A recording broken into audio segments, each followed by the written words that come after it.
Hey everyone, Marianne Hauk here.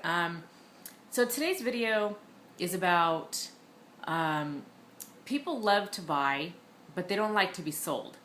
So I know that doesn't really make sense when you first hear it, but if you think about it for a minute, it really does make sense because, I mean, everybody loves to buy. I love to buy and go shopping and stuff, but I do not like to be sold something. I want to make the decision that I'm going to buy. So a good example, and no offense to any car salespeople out there, I have nothing against you, but a couple months ago, I was going to go check out some cars at a dealership here in town, and the kids and I drove up. We parked like on the curb, not even in the dealership parking lot, but like on the curb around the corner, and I didn't even get out of the car yet, and I was already approached at my car. Okay, usually they at least let you get out and walk into the lot where all the cars are, and then they come after you, right? But I wasn't even out of the car yet. My kids were still in the car, and I'm getting out, getting my purse, whatever, and he comes up to my car, and I'm like, introduced himself and whatever, starts talking. I'm like, okay, wait a minute, let me breathe here, right? So that's like an extreme, and I don't like to deal with that kind of thing because it's not comfortable to me. I don't want to be followed around while I'm looking at something. It's like going to a department store. Well, these days it's hard to even find help at a department store, but sometimes you walk in and they're like, they follow you around. Can I help you? Can I do this? It's like, oh my God.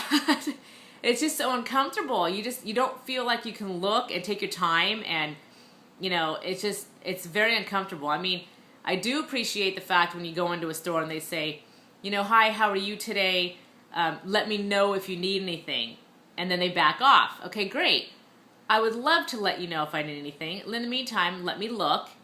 And then if I have questions, I'll find you, So that's fine. But when you're bombarded with something, it's more annoying than anything, as far as that's in my opinion. So another good example is about a year ago, I signed up for this tech support company that was recommended by my internet provider, and they were very good. I was having some problems with my wireless router, and I have 2 computers in the family room, and the kids have a couple upstairs.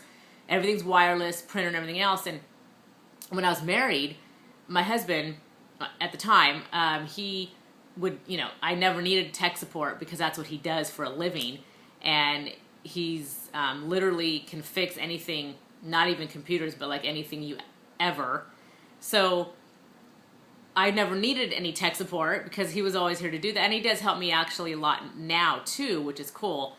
So, but at this point, he wouldn't help me. So I signed up for this, and it was like $100 a year. I mean, it wasn't a big deal. And they were very helpful. Literally it was like hours on the phone one night trying to figure this damn thing out. And it was unlimited calls and all that sort of stuff. So it was a good deal. And so my contract apparently is coming to an end. So I got a call a couple of weeks ago saying that, your contract's coming in. It was a voice message and blah, blah, the information. And I'm like, okay. So I thought, I was thinking, it was in my head. So I'm thinking about it. Like, should I renew? Should I not, So I didn't know what the cost was at the time of this call because she didn't say that on the phone. But I remember it wasn't that expensive. So I was really thinking about doing it again just to have it, because sometimes, like I said, my ex-husband, when he's mad at me, he won't help me. So I never know. So she kept calling and calling and calling, and I just let it go to voicemail because I just wasn't going to deal with it at the time. But it was like every single day, like 4 or 5 calls. And I'm like, oh my God. And I know, follow-up is great. The sale is in the follow-up, right? The money's in the follow-up, as they say. But don't shove it down my throat. So I finally, a couple days ago, Monday, I was eating lunch in a very noisy place. And I had my earbuds in because I was listening to one of Mark Hoverson's trainings on my iPad at lunch. And my phone rings. And I saw that it was that number. So I answered it, actually, because I was so sick of her leaving messages and calling so many times a day. I answered it, and I told her, I'm really sorry, but I'm in a very noisy restaurant. I can't hear you. And I wasn't going to get up and leave because I had my iPad there and my purse, and I just wasn't going to deal with it. and I was like right in the middle of this training, and I said, you know what, can you call me back later on, and I'm thinking about this, and what's the price again? And she told me, I'm going to give you a discount because you're a customer, you're right. So I'm like, okay. So I said, call me back when I'm done here. She goes, oh, okay, well, like 30 minutes or an hour? What do you want me to call you? I'm like, okay, how about 2 hours? Can you call me in 2 hours? Okay, sure, So she hangs up. So it was probably like an hour and a half. She calls back. And I was somewhere and I didn't hear the phone. And then my phone started freaking out that day and it wouldn't ring. I don't know what was going on with my iPhone. It's not behaving properly these days. So I didn't hear the phone. And when I checked my phone later on that evening, there were 7 calls from her in like a 2-hour span. I'm like, oh my God. To me, that's like harassment.